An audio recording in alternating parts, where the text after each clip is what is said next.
I got a visit just almost exactly a year ago, a little over a year ago, from a very senior person at the Department of Defense, came to see me and said, 1,600 of the kids that we've sent out have come back missing at least one full arm, whole arm, shoulder dysartic. And we're doing the same thing we did for more or less that we've done since the Civil War, a stick and a hook, and they deserve more than that. And literally this guy sat in my office in New Hampshire and said, I want you to give me something that we can put on these kids that'll pick up a raisin or a grape off a table. They'll be able to put it in their mouth without destroying either one, and they'll be able to know the difference without looking at it. You know, add efferent, afferent, and haptic response. He finishes explaining that, and I'm waiting for the big 300-pound paper proposal, and he said, that's what I want from you. I said, look, you're nuts.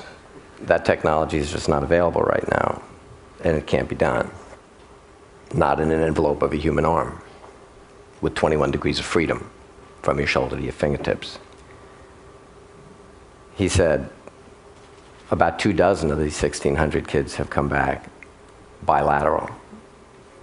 You think it's bad to lose one arm? That's an inconvenience compared to having both of them gone.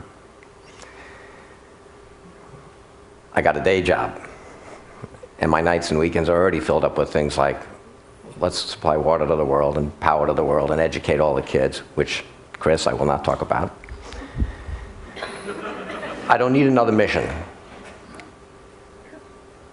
I keep thinking about these kids with no arms. He says to me, we've done some work around the country. We've got some pretty amazing neurology and other people. I said, I'll take a field trip. I'll go see what you got.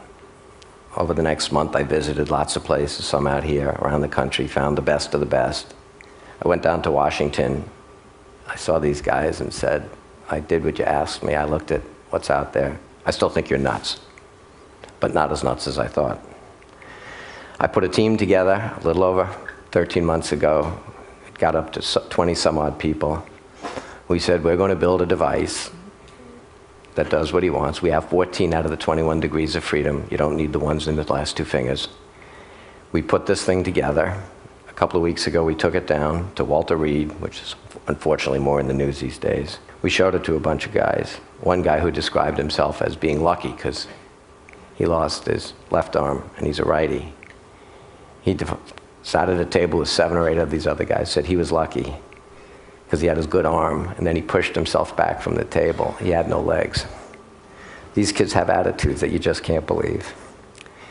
So I'm going to show you now without the skin on it, a 30-second piece, and then I'm done. But understand what you're looking at, we made small enough to fit on a 50th percentile female so that we could put it in any of these people. It's going to go inside something that we're using CAT scans and MRIs of whatever is their good arm to make a silicon rubber, then coated and painted in 3D, exact mirror image of their other limb. So you won't see all the really cool stuff that's in this series elastic set of 14 actuators, each one which has its own capability to sense temperature, pressure. It also has a pneumatic cuff that holds it on, so the more they put themselves under load, the more it attaches. They take the load off, and it becomes, again, compliant. I'm going to show you a guy doing a couple of simple things with this that we demonstrated in Washington. Can we look at this thing?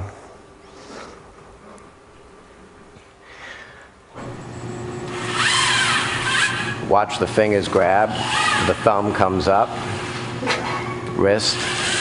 This weighs 6.9 pounds. He's going to scratch his nose. Got 14 active degrees of freedom. Now he's going to pick up a pen with his opposed thumb and index finger. Now he's going to put that down, pick up a piece of paper, rotate all the degrees of freedom in his hand and wrist, and read it.